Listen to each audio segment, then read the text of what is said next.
It's official. Robert F. Kennedy Jr. will be on the 2024 presidential ballot. Earlier today, the now independent candidate qualified by gaining the required number of signatures in Utah, the first state his team applied to and the first to confirm that he's eligible. And Utah figures to be a state, by the way, where Kennedy can make some inroads, as the state's conservative voters have always been lukewarm to Donald Trump. Right-leaning independent candidate Evan McMullin mounted a serious bid in Utah in 2016. This, as many in the mainstream media continue to marginalize a candidate who, if he's up against Trump and Biden, would be the only one among the three to have a net positive approval rating as of today.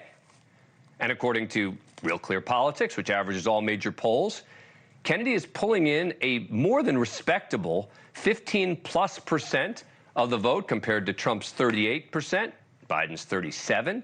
He's actually leading both candidates among people under 30, which is astonishing. Joining me now is presidential candidate Robert F. Kennedy Jr. Thank you so much for coming on the program. Appreciate it. I know you're happy about making the ballot in Utah. Is that going to be a big challenge for you, getting on the ballots? Do you believe you'll be able to get on all of them around the country? Yeah, Dan, first of all, thanks for having me on the show. I've been looking forward to being on this show for a while. We're going to be able to get on the ballot in 50 states and the District of Columbia. It's going to be harder for us. President Biden and President Trump get on for free. They're automatically on. It will probably cost us around $15 million and maybe more to get on the ballot, but we're going to be able to do it. I think in the long run, it's probably going to be advantageous for us because we're going to have a better ground game when the election comes than anybody else, because this is forcing us to build an army in all 50 states. And, you know, the team that we had in Utah went out. They had a very, very narrow window. We had about a week, and we got double the amount of signatures that we needed in a snowstorm, snow and sleet, when they had to get people going public places and persuade people to take their gloves off and sign legibly with shaky, shivering hands, so that it looks like their driver's license. So we can't be. So I think that we're going to, in the long run, we're going to make this work for us.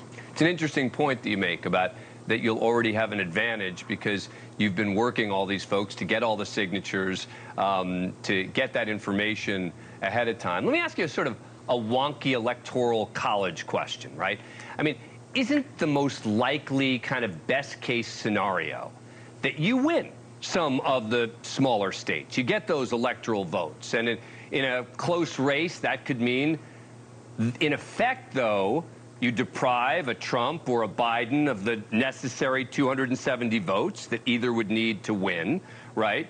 That would mean the election effectively goes to former President Trump, since it would then go to the state houses. A majority of state legislatures are controlled by Republicans. I mean, I'm sure this is an issue you have thought about because you've made it clear that, you know, your goal is certainly not to help Donald Trump. You've said that you think you actually hurt Donald Trump more than help him.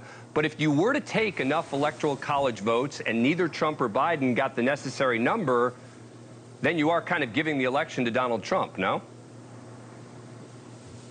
We don't think so, Dan.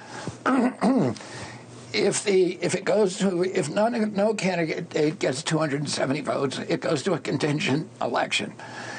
In the contingent election, the Senate chooses the vice president and the House chooses the president. But according to the rules of the 12th Amendment, each state gets one vote. Right. And the congressional delegation has to agree on it. And if you actually look at the composition of the congressional delegations, there's no way that they'll be able to agree on it. The Republicans have a 9-state advantage. So if you just said, okay, that states get to vote red or blue, but there's a lot of delegations that are split, like, for example, Minnesota. And the Democrats are never going to vote for Trump, and the Republicans are never going to vote for Biden. They'll lose their careers. So we think it's going to end up with a compromise candidate, and we think that that's going to be me. Oh, that's interesting. If that happens. Okay. Hadn't thought about it that way. All right. Thank you for watching. Go to newsnationnow.com to find NewsNation on your cable provider.